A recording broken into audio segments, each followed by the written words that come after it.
ప్రధాని మోదీతో ఏపీ ముఖ్యమంత్రి చంద్రబాబు ఢిల్లీలో భేటీ ముగిసింది. పహల్గామ్ దాడిని తీవ్రంగా ఖండిస్తూ కేంద్ర నిర్ణయానికి రాష్ట్రం మద్దతు ఉంటుందని స్పష్టం చేసింది. అనంతరం మే 2న అమరావతి పునఃప్రారంభ పనులకు ప్రధాని సీఎం చంద్రబాబు ఆహ్వానించారు. సుమారు 1,00,000 కోట్లకు పైగా విలువైన ప్రాజెక్టులకు మోదీతో శంకుస్థాపన చేయించేలా ప్రభుత్వం ప్రణాళికలు సిద్ధం చేసింది. ప్రధాని పర్యటనకు సంబంధించి అమరావతిలో ఇప్పటికే ప్రభుత్వం అన్ని ఏర్పాట్లు చేసింది. ఇక ఇదే అంశంపై మరింత సమాచారం మా ప్రతినిధి నాయుడు అందిస్తారు. నాయుడు,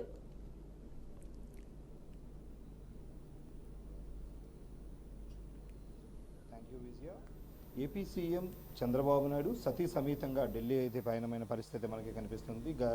ఈరోజు 4:30 గంటల సమయంలో అయితే ప్రధాని మోదీతో ఆయనకి అయితే అపాయింట్మెంట్ ఉన్న నేపథ్యంలో సుమారుగా 1.5 గంటల పాటు కూడా చర్చలు అయితే కూడా జరిగిన పరిస్థితి అయితే ఉంది. అదేవిధంగా చూసుకుంటే కనుక సతీ సమేతంగా మొదటిసారి ఢిల్లీ కూడా వెళ్ళడం కూడా చంద్రబాబు ఇదే ప్రథమం కావడం అయితే మనకి చర్చనీయాంశం అయింది. అదేవిధంగా చూసుకున్నట్టయితే జమ్మూ కాశ్మీర్లో జరిగినటువంటి పహల్గామ్ తీవ్రవాదుల తాలూకా ఈ ఘాతుకం సంబంధించి ఆ నేపథ్యంలో జరిగినటువంటి మొట్టమొదటి సమావేశం కావడంతో అయితే దీనికైతే ప్రత్యేకమైన ప్రాధాన్యత కూడా సంతరించుకున్న పరిస్థితి అయితే ఉంది. ఎందుకంటే దేశంలో ఈ తీవ్రవాదుల తాలూకా కృత్యాలు ఎక్కువగా ఉన్న నేపథ్యంలో ఇటు ఏపీ సీఎం కూడా తన యొక్క మద్దతును కూడా తెలిపారు. దీనిపై అయితే మాత్రం కఠినంగా ఉండాలంటూ కూడా ఇప్పటికే ఆయన అనౌన్స్ చేసిన పరిస్థితి ఉంది. ఎందుకంటే విశాఖ జిల్లాలో సంబంధించి చనిపోయిన సందర్భంగా ఆయన ఇక్కడ విశాఖ వచ్చిన నేపథ్యంలో సీఎం చంద్రబాబు అయితే దీనిపై కఠినంగా ఉండాలంటూ కూడా ఇటు కేంద్ర మంత్రులతో కూడా చర్చిస్తామని చెప్పారు. అదే ప్రధాని మోదీకి కూడా సేమ్ అదేవిధంగా నివేదించిన పరిస్థితి కూడా మనకి కనిపిస్తుంది. దీంతో పాటు మే 2వ తేదీన అమరావతికి సంబంధించి ఈ పనులు పునఃప్రారంభానికి సంబంధించి అయితే మాత్రం దీనికి ఇప్పటికే ప్రధాని పర్యటన అయితే ఎప్పుడో ఖరారైనప్పటికీ కూడా మళ్ళీ మరొకసారి సతీ సమేతంగా వెళ్ళి దీనికి సంబంధించి మళ్ళీ పూర్తి వివరాలను కూడా వివరించడం జరిగింది. అదేవిధంగా అమరావతికి సంబంధించి ఎటువంటి ఏర్పాట్లు జరుగుతున్నాయి, ఎటువంటి ఉన్నాయన్న దానిపై కూడా పూర్తి స్థాయిలో ఆయనకైతే మాత్రం వివరించనున్నారు. అదేవిధంగా చూస్తే సుమారుగా 1,00,000 కోట్లకు పైగా అమరావతి అభివృద్ధి పనులు ఏవైతే ఉన్నాయో వీటన్నింటినీ కూడా పునరంకితం చేసేందుకైతే మాత్రం నేను మొత్తాన్ని కూడా సిద్ధం చేస్తున్నట్టు కూడా చెప్పారు. అదేవిధంగా ఒక పైలాన్ కూడా ఏర్పాటు చేసే పైలాన్ కూడా ఆవిష్కరించే దిశలో కూడా సీఎం చంద్రబాబు కూడా ఉన్న పరిస్థితి ఉంది. మధ్యాహ్నం వరకు కూడా అమరావతిలో దీనిపై పూర్తి స్థాయిలో మున్సిపల్ శాఖ మంత్రితో పాటు ఇవన్నీ కూడా చర్చించి ఇవే విషయాలను అయితే మాత్రం ఢిల్లీలో కూడా పూర్తి స్థాయిలో ప్రధానికి కూడా వివరించారు. అదేవిధంగా చూసుకుంటే రాష్ట్రానికి రావాల్సినటువంటి ఇటు పోలవరం నిధులు కావచ్చు, అభివృద్ధి నిధులకు సంబంధించి కూడా దీనిపై కూడా ప్రత్యేకమైనటువంటి వివరణ కూడా ఇచ్చిన పరిస్థితి ఉంది. దీనిపై అయితే మాత్రం ఇంకా నిధులను ఏ విధంగా తెచ్చుకోవాలి, నిధుల పట్ల అయితే మాత్రం ప్రధాని సానుకూలంగా స్పందించారంటూ కూడా ఇప్పటికే వార్తలు వస్తున్న నేపథ్యంలో ఇదైతే మాత్రం రానున్న రోజుల్లో అమరావతి అభివృద్ధికి అయితే మాత్రం ఇది ఊతం ఇస్తుందంటూ కూడా చెప్తున్న పరిస్థితి అయితే ఉంది. ఏది ఏమైనప్పటికీ కూడా సీఎం చంద్రబాబు అమరావతి విషయంలో కావచ్చు, లేదంటే ఆంధ్రప్రదేశ్కి నిధులను రప్పించే విషయంలో అయితే మాత్రం చాలా కఠినంగా ఉంటున్నారంటూ కూడా ఇప్పటికే తెలుస్తున్న పరిస్థితి అయితే ఉంది. దీనికి సంబంధించి సీఎం చంద్రబాబు గత 3 రోజుల క్రితమే ఢిల్లీ వెళ్ళిన పరిస్థితి ఉంది. అదేవిధంగా మళ్ళీ ఈరోజు సతీ సమేతంగా వెళ్ళి ప్రధానిని కలవడం అయితే మాత్రం ప్రాధాన్యత సంతరించుకుంది. దీనికి సంబంధించి పూర్తి స్థాయిలో దీని నివేదికలన్నీ కూడా త్వరలోనే కూడా బయటకు పెడతామంటూ కూడా చెప్తున్న పరిస్థితి ఉంది.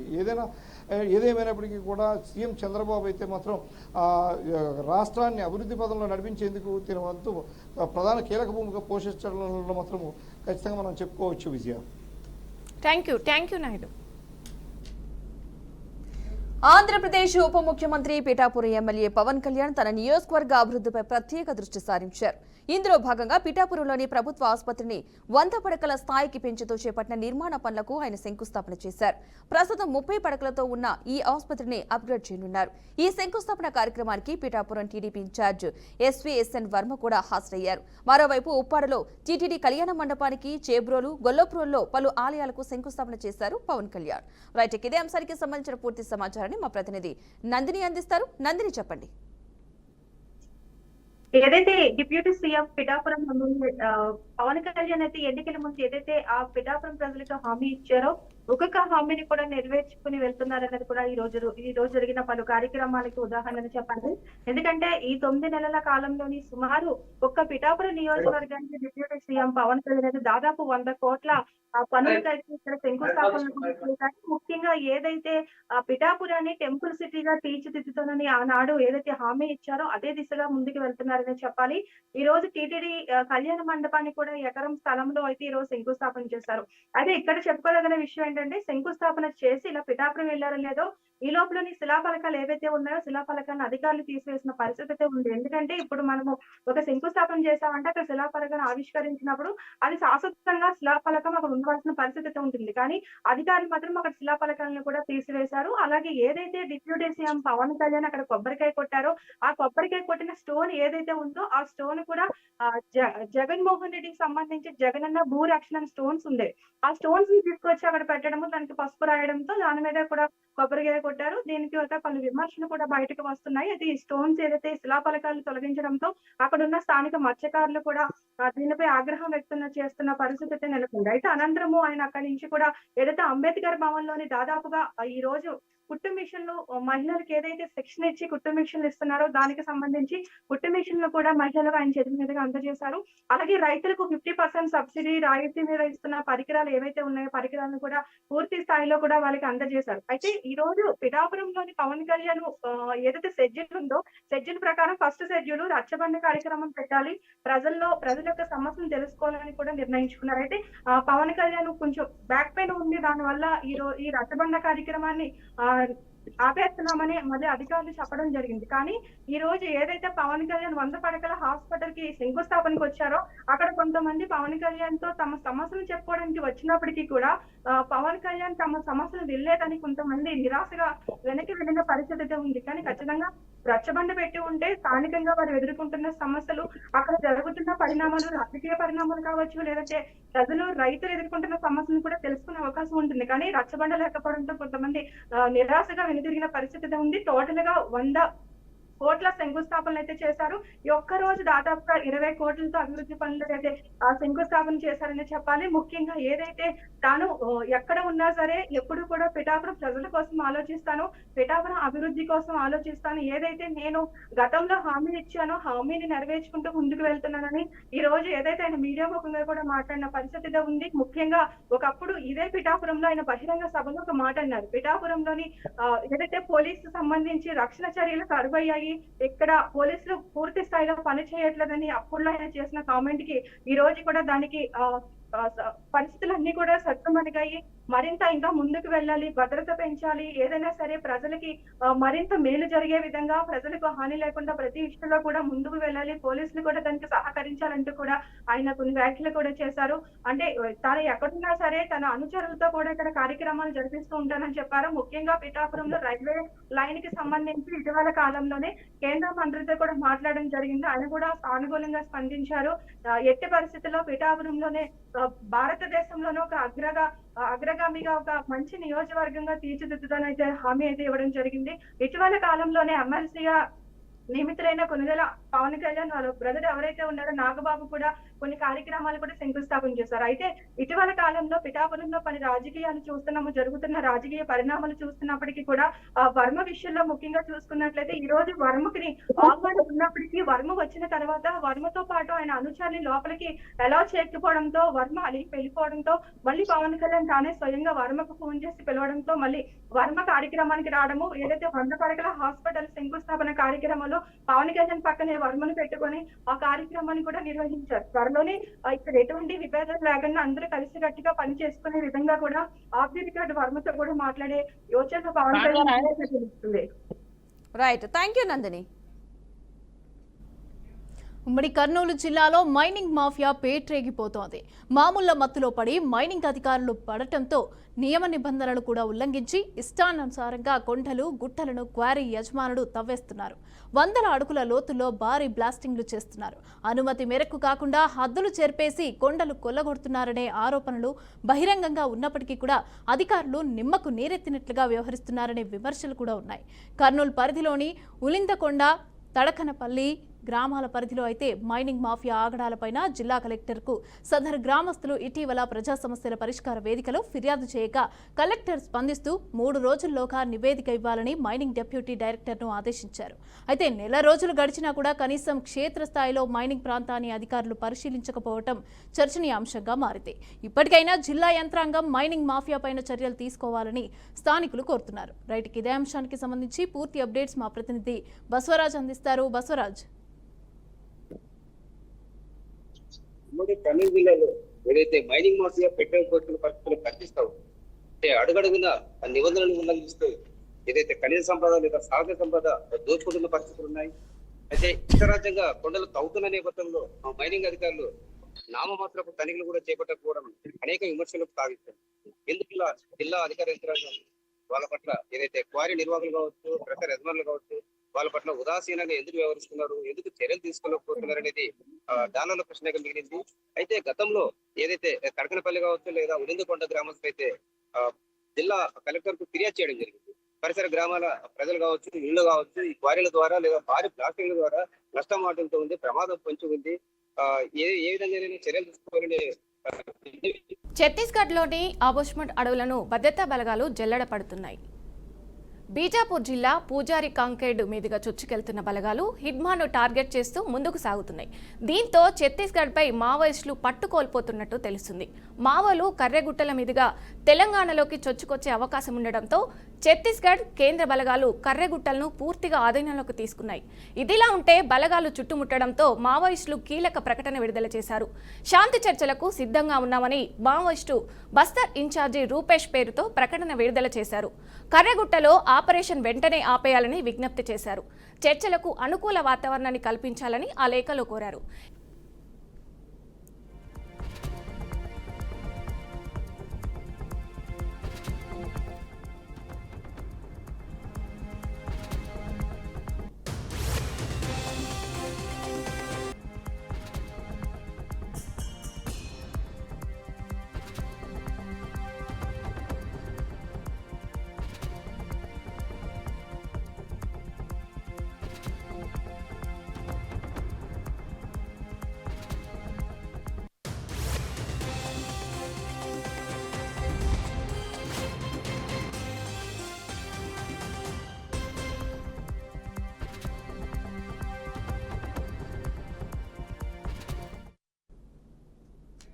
తెలంగాణ రాష్ట్రంలో ఏప్రిల్ 27వ తేదీన వరంగల్లో నిర్వహించనున్న బీఆర్ఎస్ పార్టీ రజతోత్సవ సభలకు వరంగల్ సిద్ధమైంది. దీంతో పార్టీ నేతల హంగామా మొదలైంది. గతంలో ఎన్నడూ లేని విధంగా కనీ విని ఎరగని విధంగా సిల్వర్ జూబ్లీ సెలబ్రేషన్స్ నిర్వహించాలని భావించిన బీఆర్ఎస్ అందుకు వరంగల్ వేదికగా చేసుకుంది. సిల్వర్ జూబ్లీ సెలబ్రేషన్స్ హంగామా వరంగల్లోని ఎలకతుర్తిలో భారీ బహిరంగ సభను నిర్వహించి ఈ బహిరంగ సభ ద్వారా మాజీ సీఎం గులాబీ అధినేత కేసీఆర్ మళ్లీ ప్రజాక్షేత్రంలోకి దిగడానికి రంగం సిద్ధం చేస్తోంది. రైట్, ఇదే అంశానికి సంబంధించిన పూర్తి సమాచారాన్ని మా ప్రతినిధి శ్రీనివాస్ అందిస్తారు. శ్రీనివాస్, చెప్పండి.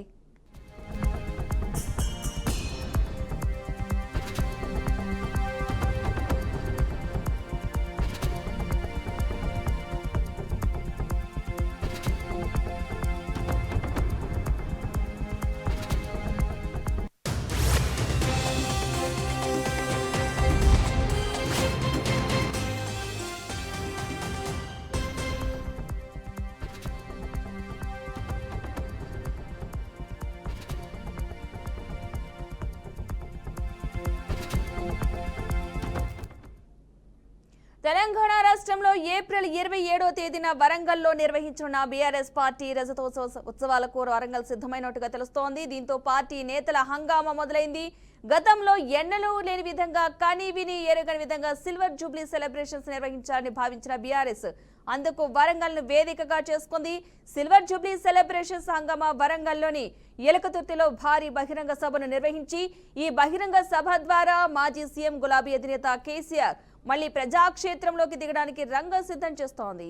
ఇక ఇప్పటికే పార్టీలన్నీ కూడా బీఆర్ఎస్ పార్టీ అధికారులు అక్కడికి చేరుకోవడం జరిగింది. అక్కడ ఉన్న ఏర్పాట్లను కూడా దగ్గరుండి పర్యవేక్షిస్తున్నారు పార్టీ నేతలు. ప్రజలను భారీగా తరలించేందుకు కూడా గులాబీ నేతలు ఏర్పాట్లు అయితే చేస్తున్నట్టుగా తెలుస్తోంది.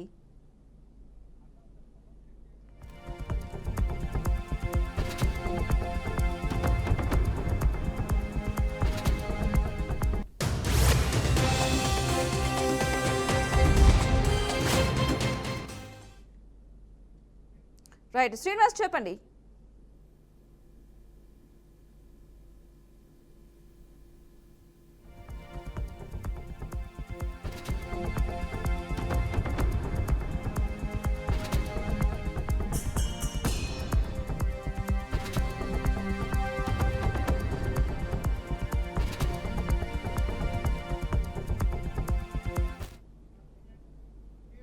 పెహల్గాం దాడి తర్వాత పాకిస్తాన్పై భారత్ దౌత్యపరంగా ఎలాంటి ఆంక్షలు విధించాలనే విషయాలపైన చర్చించేందుకు అమిత్ షా నివాసంలో కీలక సమావేశం జరిగింది.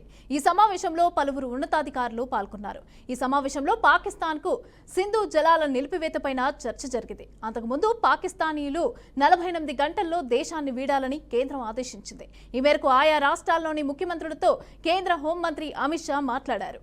ఆయా రాష్ట్రాల్లో ఉన్న పాక్ జాతీయులను గుర్తించి వారిని వెనక్కి పంపించే ఏర్పాట్లు చేయాలని ఆయన సూచించారు. ఇక తొలుత స్థానికంగా ఉంటున్న పాకిస్తానీయులను గుర్తించి ఆ సమాచారం కేంద్రానికి పంపించాలని కోరారు. అప్పుడే వారి వీసాల రద్దుకు అవకాశం ఉంటుందని తెలిపారు. రైట్, ఇదే అంశానికి సంబంధించి పూర్తి అప్డేట్స్ మా మేనేజింగ్ ఎడిటర్ చిదంబర్ రెడ్డి అందిస్తారు. చిదంబర్, చెప్పండి. చూస్తున్నాం మనం ఏదైతే పెహల్గాం ఘటన తర్వాత విధంగా చెప్పాలంటే రెండు దేశాల మధ్య ఉద్రిక్త వాతావరణం అయితే నెలకొందని చెప్పవచ్చు. దానికి తోడుగానే ఎప్పటికప్పుడు పాక్ కవ్వింపు చర్యలు కూడా అలాగే ప్రారంభించింది. భారత్ కేవలం దౌత్యసర యుద్ధం గురించి కానివ్వండి ఇప్పటికే మాట్లాడుతున్నారు. అందులో ముఖ్యంగా చూస్తే మాత్రం భారత్ పాకిస్తాన్ పైన ఒక ప్రెషర్ని బిల్డప్ చేయాలంటే మాత్రం చాలా కీలకమైన అంశము. గత కొంతకాలంగా మనం చూస్తున్నాము. ఇప్పటికే 4 సార్లు యుద్ధం జరిగిన సందర్భంలో కూడా టచ్ అయిన ఒక పాయింట్ని ఈసారి భారత్ టచ్ చేయాలనే ఉద్దేశంలో ఉంది. అందులోనూ సింధు జలాలకు సంబంధించిన ఒప్పందం ఏదైతే ఉందో ఆ ఒప్పందాన్ని ఉల్లంఘించాలి, అంతేకాకుండా దాన్ని రద్దు చేయాలనే ఉద్దేశంలో ఇప్పటికే భారత్ నిర్ణయం తీసుకున్నట్టుగా మనకు అర్థమవుతుంది. అందులో భాగంగానే ఇప్పటికే పాక్కు వెళ్లే జలాలను నిలిపివేయడం కానివ్వండి, తద్వారా పాకిస్తాన్ మీద ఒక ఒత్తిడి తీసుకొచ్చే ప్రయత్నం చేస్తుంది. అయితే ఈ సందర్భంలో పాకిస్తాన్ కూడా అదే తరహా రెస్పాన్స్ ఇచ్చే ప్రయత్నం చేస్తున్న నేపథ్యంలో సిమ్లా ఒప్పందం ఏదైతే ఉందో దాన్ని రద్దు చేసుకుంటున్నట్టుగా ప్రకటించడంతో పాటు నిజంగానే మీరు నీటిని ఒకవేళ ఆపితే మేము శ్వాసను తీసే ప్రయత్నం చేస్తామంటూ ఇప్పటికే అక్కడ ఉన్న ఎవరైతే తీవ్రవాద సంఘాలకు సంబంధించిన వ్యక్తులు కానివ్వండి ఆ వ్యవస్థల్ని ఆపరేట్ చేసే వాళ్ళు కూడా మాట్లాడుతున్న పరిస్థితి మనం చూస్తున్నాం. బట్ అయితే భారత్ మాత్రము ఎట్టి పరిస్థితుల్లో వెనక తగ్గేది లేదు. ఒకవేళ యుద్ధం అనివార్యమైతే సంసిద్ధంగా ఉండాలి అంటూ కూడా ఇప్పటికే త్రివిధ దళాలకు చెప్పిన పరిస్థితి మనం చూస్తున్నాం. అంతేకాకుండా ఏదైనా నిర్ణయం తీసుకునేటప్పుడు ఒక ఫెడరల్గా ఉంది కాబట్టి ఖచ్చితంగా భారతదేశంలోని మిగిలిన రాష్ట్రాల్లోని ముఖ్యమంత్రులతో కూడా మాట్లాడాల్సిన పరిస్థితి, అలాగే అఖిలపక్ష భేటీని నిర్వహించి వాళ్ళు ఇచ్చే సూచనలు కూడా సలహాలను తీసుకోవాలనే ఉద్దేశంలో ఎన్డీఏ ప్రభుత్వం ఉంది. కాబట్టి అందులో భాగంగానే దేశంలోని అన్ని రాష్ట్రాలకు సంబంధించిన సీఎంలతోనూ డైరెక్ట్గా అమిత్ షాని మాట్లాడే నేపథ్యంలో మొదటిది కీలకంగా చూస్తే మాత్రం ఏదైతే ఇవాళ హై ఎండ్ మీటింగ్ ఏదైతే జరిగిందో ఆ మీటింగ్ ప్రకారము ఏదైతే సింధు జలాలకు సంబంధించిన నిలిపివేతకు సంబంధించి ఒకసారి రివ్యూ చేశారో అది కరెక్టేనా లేకపోతే, ఎందుకంటే ఇప్పటికే దీనికి సంబంధించి ఐక్యరాజ్య సమితి రెస్పాండ్ అయింది. ఏదైనా నిర్ణయం తీసుకునేటప్పుడు ఇద్దరు కూర్చొని మాట్లాడుకొని నిర్ణయం తీసుకోవాలి తప్ప యుద్ధం అన్నది కరెక్ట్ పద్ధతి కాదు, ఇలాంటి ఇబ్బంది పెట్టే పరిస్థితులు కూడా కరెక్ట్ కాదనే విధంగా యుఎన్కి సంబంధించిన సెక్రటరీ జనరల్ కూడా మాట్లాడిన పరిస్థితి మనం చూస్తున్నాం. అయితే ఇదే సందర్భంలో పాకిస్తాన్లని భారతదేశం నుంచి పంపించి వేయాలన్న నిర్ణయం కూడా ఇప్పటికే భారత ప్రభుత్వం తీసుకోవడం, అందుకు అనుగుణంగానే రాష్ట్రాల సీఎంలతో మాట్లాడి మీ రాష్ట్రాల్లో ఎవరైతే పాకిస్తాన్కి సంబంధించిన పౌరులు ఉన్నారో వాళ్ళ డీటెయిల్స్ మీకు మాకు పంపిస్తే వాళ్ళ వీసాలు రద్దు చేయడం ద్వారా ఇక్కడ నుంచి భారత్ నుంచి పంపించేందుకు అవసరమైన ఏర్పాట్లు చేసేందుకు అది దోహదపడుతుందని కూడా మాట్లాడిన పరిస్థితి. దానికి అనుగుణంగానే తెలంగాణ రాష్ట్రం నుంచి దాదాపుగా 208 మంది పాకిస్తానీ పౌరులు తెలంగాణ రాష్ట్రంలో ఉన్నట్టు, అందులో ముఖ్యంగా హైదరాబాద్లో ఎక్కువ మంది ఉన్నట్టుగా గుర్తించిన నేపథ్యంలో ఆ వివరాలన్నీ కూడా కేంద్ర హోంమంత్రిత్వ శాఖకు పంపించే ప్రయత్నం చేస్తారు. అదేవిధంగా దేశంలోని మిగిలిన రాష్ట్రాలకు సంబంధించిన నాయకులు కూడా నేతలు కూడా పంపించే ప్రయత్నం చేస్తున్నారు. ఓవరాల్గా చూస్తే మాత్రం ఖచ్చితంగా ఉద్రిక్త వాతావరణం ఉండడంతో పాటు ఏదైతే ఇప్పటికి కూడా భారత్కి వైపు పాకిస్తాన్కి సంబంధించిన వ్యవహార శైలి మాత్రం మారలేదు అన్నది చాలా క్లియర్గా అర్థమవుతుంది. అంతేకాకుండా మరికొన్ని కీలకమైన అంశాలు కూడా బయటకు వచ్చాయి. అందులో ముఖ్యంగా చూస్తే మాత్రం ఏదైతే టెర్రరిస్టులకు సంబంధించి వాళ్ళకి మేము ఫండింగ్ చేస్తున్నాము, వాళ్ళకి ట్రైనింగ్కి సంబంధించిన అవకాశాలని అవసరాలని అంతేకాకుండా సౌకర్యాలను మేమే కల్పిస్తున్నామంటూ ఇప్పటికే పాకిస్తాన్ సంబంధించిన దౌత్యవేత్త కూడా మాట్లాడడం అన్నది చాలా టెన్షన్ అయితే వాతావరణం క్రియేట్ చేస్తాం. అందులో ముఖ్యంగా బ్రిటన్కి అమెరికాకి టెర్రరిస్టులను సప్లై చేయడానికి మేము ఈ కార్యక్రమం తీసుకున్నాము అని ఒక స్ట్రాటజికల్ వార్కు కూడా పాకిస్తాన్ తెరదీసినట్టుగా మనకు అర్థమవుతుంది. ఒకటి తీవ్రవాదులు ఉన్నారని ఒప్పుకుంటూనే ఎవరైతే భారత్కి సపోర్ట్గా ఉంటామని చెప్తున్న అమెరికా కానివ్వండి బ్రిటన్ లాంటి దేశాలను ఇరుకున పడేసేందుకు ఇలాంటి ఒక స్టేట్మెంట్ ఇచ్చినట్టుగానే మనకు అర్థమవుతుంది. ఏదైతే ఈ మొత్తం విషయానికి కారణమైన సంఘటన మనం చూస్తున్నామో ఆ సంఘటనకు సంబంధించి కాశ్మీరీలు కూడా పూర్తి స్థాయిలో భారత్కి మద్దతు తెలుపుతున్న పరిస్థితి మనకు కనిపిస్తుంది. గతంలో పాకిస్తాన్ భారత్ అంటే కొద్దిమంది పాకిస్తాన్ వైపు మొగ్గు చూపే పరిస్థితి నుంచి వాళ్ళ ప్రతి ఒక్కరూ భారత్ వైపు ఉండేందుకు సిద్ధంగా ఉన్నామని, అంతేకాకుండా పాక్ ఆక్రమిత కాశ్మీర్ అయితే ఉందో అక్కడ ఉన్న ప్రజలు కూడా భారత్తో ఉండేందుకే వాళ్ళు ఆశపడుతున్నట్టుగా అక్కడికి సంసిద్ధత వ్యక్తం చేస్తున్నట్టుగా మనకు వస్తున్న రిపోర్ట్లు అయితే మనం చూస్తాం. సో ఆ విధంగా చూస్తే మాత్రం కాశ్మీర్ని మొదటి నుంచి కూడా ఒక రాజకీయ కారణంగా వాడుకోవడం కానివ్వండి ఈ పావుగా వాడుకునే ప్రయత్నం చేసే పాకిస్తాన్కి ఆ ఆప్షన్ కూడా పోయినట్టుగానే మనకు అర్థమవుతుంది. అందులో భాగంగానే ఇవాళ కాశ్మీర్ కానివ్వండి యావత్ భారత్ మొత్తం పాకిస్తాన్ ఇవాళ వ్యతిరేకిస్తూ అవసరమైతే యుద్ధానికి కూడా సిద్ధం అనే విధంగా మాట్లాడుతున్న సిచ్యువేషన్ అయితే మనకు అనిపిస్తుంది. ఇక ఇప్పటికే విదేశాల నుంచి కానివ్వండి, లేకపోతే ఇతర దేశాలకు సంబంధించి దీని మీద రెస్పాన్సెస్ వస్తున్న నేపథ్యంలో భారత్ మాత్రం స్ట్రాంగ్గా రిప్లై ఇవ్వాలనే ఉద్దేశంలో ఉంది. అందులో భాగంగానే ఇప్పటికే మనం చూసాము, ఎవరైతే ఆసిఫ్ షేక్ ఎవరైతే ఇందులో అంటే లష్కర్ తోయిబాతో కలిసి పనిచేసి మొన్న ఘటనకు కారణభూతుడుగాను, అంతేకాకుండా దాంట్లో మాస్టర్ మైండ్గా ఎవరినైతే అనుకున్నారో ఆ ఇంటిని కూల్చివేసే సిచ్యువేషన్ కూడా మనకు కనిపిస్తోంది. సో ఈ విధంగా చూస్తే మాత్రం భారత్ ముప్పేట దాడికి సిద్ధపడిపోయింది. ఓవైపు ప్రపంచ దేశాల ముందు పాకిస్తాన్ని దోషిగా నిలబెడుతూనే దౌత్య యుద్ధానికి వెళుతూ సింధు జలాలకు సంబంధించిన ఈ ఒప్పందాన్ని రద్దు చేసుకోవడం కానివ్వండి, ఇలా ఎవరైతే ఉన్నారో వాళ్ళందరినీ కూడా మట్టుబెట్టేందుకు అవసరమైన దానికి, అంతేకాకుండా లష్కర్ తోబాకు సంబంధించిన ఒక కీలకమైన నేతను కూడా ఇవాళ ఉదయం పాకిస్తాన్ కశ్మీర్లో కాల్చి చంపినట్టుగా కూడా వార్తలు వస్తున్న నేపథ్యంలో ముప్పేట దాడికి అయితే ఖచ్చితంగా వెళ్తున్నట్టుగా మనం చెప్పాలి. Mamata. Right, thank you Chidambar Reddy. Telangana రాష్ట్రంలో ఏప్రిల్ 27వ తేదీన వరంగల్లో నిర్వహించనున్న బీఆర్ఎస్ పార్టీ రజతోత్సవాలకు వరంగల్ సిద్ధమైంది. రైట్, ఇదే అంశానికి సంబంధించిన పూర్తి సమాచారాన్ని మా ప్రతినిధి శ్రీనివాస్ అందిస్తారు. శ్రీనివాస్, చెప్పండి. Good evening Padma. తెలంగాణలో జరుగుతున్నటువంటి రజతోత్సవాల సభ, బీఆర్ఎస్ పార్టీకి రజతోత్సవ సభకు ఇప్పటికే తెలంగాణ వ్యాప్తంగా ముస్తాబైనటువంటి పరిస్థితి. ఇప్పటికే పలు జిల్లాల నుంచి కూడా ఎడ్ల మండలతో సభకు పోవాలనేది 27వ తారీఖు నాడు జరిగేటటువంటి ఈ సభకు పూర్తిగా అన్ని జిల్లాల నుంచి పెద్ద ఎత్తున వరంగల్ కేంద్రానికి తరలి వస్తున్నటువంటి పరిస్థితి. దీనికి సంబంధించి కూడా ఇప్పటికే రాష్ట్రంలో ఉన్నటువంటి ప్రతిపక్షంగా ఉన్నటువంటి బీఆర్ఎస్ పార్టీకి సంబంధించిన సభే కావచ్చు, అధికార పార్టీలో ఉన్నటువంటి పార్టీని సంబంధించినటువంటి లోపూపులని ఈ సభ నుంచి వాళ్ళకు ఒక సవాల్ ఇచ్చడానికి బీఆర్ఎస్ పార్టీ పెద్ద ఎత్తున ఒక సభ పెడుతుంది. దీనికి సంబంధించి ఇప్పటికే అన్ని విషయాలకు సంబంధించి కూడా సమకూర్చుకొని ప్రతి జిల్లా నుంచి కూడా పెద్ద ఎత్తున వాళ్ళు కార్యక్రమాలు చేస్తున్నారు. తెలంగాణ జిల్లా నుంచి ప్రధానంగా చూస్తున్నట్లే ఉమ్మడి నల్గొండ జిల్లా నుంచి ఉమ్మడి నల్గొండ జిల్లా నుంచి సూర్యాపేట జిల్లా నుంచి కూడా కేంద్రీకృతమైనటువంటి మాజీ మంత్రి జగదీశ్వర్ రెడ్డి కూడా ఇప్పటికే అక్కడ ఉన్నటువంటి కార్యకర్తలని తమ రైతులను కూడా ఇప్పటికే తరలించినటువంటి పరిస్థితి. గత 3 రోజులుగా రైతులు ప్రయాణిస్తున్న ఎడ్ల మండలంతోటి కూడా అక్కడికి పోతున్నటువంటి పరిస్థితి. దీనికి సంబంధించి కూడా ఓవరాల్ గా తెలంగాణ వ్యాప్తంగా చూసినట్లు 27 జరిగేటటువంటి ఈ సభకు సంబంధించి మొత్తం బీఆర్ఎస్ పార్టీ ఒక ఊహాత్మకంగానే ఒకటి ప్రతిపక్ష పార్టీలో అధికార పార్టీని చిక్కులో పెట్టడానికి ఒక ప్రయత్నం భాగంగానే జరుగుతున్నటువంటి సభ అనుకోవచ్చు. దీనికి సంబంధించి అనేక సంక్షేమ పథకాలు సంవత్సరం రైతున్న క్రమంలో కూడా కాంగ్రెస్ పార్టీ అధికారంలోకి వచ్చి 6 గ్యారెంటీలను అమలు చేయకపోవడం కారణంగానే 6 గ్యారెంటీలు అమలు చేయడాన్ని కాంగ్రెస్ ప్రభుత్వానికి ఒడుగుదొడుకులని తీసుకొని దానికే నిదర్శనంగా వీళ్ళు ప్రతి జిల్లా నుంచి కూడా పెద్ద ఎత్తున వస్తున్నారు. ప్రధానంగా నల్గొండ ఉమ్మడి జిల్లా నుంచి కూడా ఇప్పటికే మంత్రిగా ఉన్నటువంటి జగదీశ్వర్ రెడ్డి ఆ సూర్యాపేట జిల్లా నుంచి ప్రధానంగా జాతీయ రహదారి మీద వరంగల్ జాతీయ రహదారి కావచ్చు, హైదరాబాద్ విజయవాడ జాతీయ రహదారి కావచ్చు, ఇప్పటికే ఒక మొబిలైజేషన్ చేసుకొని పూర్తిగా పార్టీ క్యాడర్ ని ఒక ఉత్తేజం చేసుకొని తమ యొక్క కార్యకర్తలందరినీ పూర్తిగా రైతులను కూడా సమన్వయం చేసుకొని ఇప్పటికే వరంగల్ 27న జరిగే సభకు అయితే సమన్వయం చేసినట్టు పరిస్థితి. ఏదేమైనప్పటికీ అధికార పార్టీ సంవత్సరంన్నర కాలంలోని అధికారం చేపట్టిన క్రమంలోనే రైతులకు కానీ సంబంధించినటువంటి సంక్షేమ పథకాలు కానీ ఇందిరా మిల్లు కావచ్చు, సంబంధించిన విధానాలు కావచ్చు కానీ చేయాల్సిన పథకాలు నిర్లక్ష్యం వహించిందనేదే ప్రతిపక్షంగా ఉన్నటువంటి బీఆర్ఎస్ పార్టీ తమ యొక్క రైతోత్సవాలు 25 సంవత్సరాల బీఆర్ఎస్ పార్టీ నిర్మాణంలో ఉన్నటువంటి విషయాలను చెప్పుకోవడం కొరకు ప్రస్తుతం ఉన్న అధికార పార్టీ మీద విమర్శించడం కొరకు ఈ రైతోత్సవాలు జరుపుకుంటున్నారు.